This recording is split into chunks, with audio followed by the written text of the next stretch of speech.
When my daughter Lena turned 16, things began to change. She started coming home late from school. Her grades slipped. She'd get these mysterious texts and instantly leave the room, looking nervous. My ex-wife, Sandra, jumped to conclusions. She was convinced Lena was getting into drugs or maybe something worse. I wasn't sure.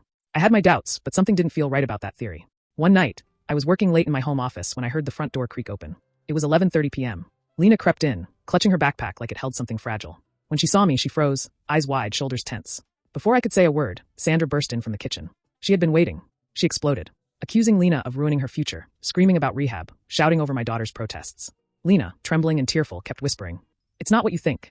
But Sandra wasn't listening. She grabbed the backpack from Lena's arms and dumped it onto the floor. No pills. No contraband. Just a laptop and a thick stack of notebooks. Sandra picked one up and flipped it open. She stopped mid-rant. Page after page, sheet music. Beautiful, complex scores with messy notes scribbled in the margins. Try C minor. Add cello here. Lena finally spoke, her voice cracking. "I've been staying late in the music room. Mrs. Taylor lets me use it because I'm applying to the conservatory in New York." Turns out Lena had been secretly composing music for months. She thought we wouldn't understand, especially Sandra, who always pushed her towards serious careers like law or medicine. The next day, still suspicious, Sandra called the school counselor demanding a drug test. That afternoon, the counselor called back. No signs of drug use, but there was something we should know. Lena had been selected as a finalist for a national young composer competition. Her music teacher had been mentoring her in secret.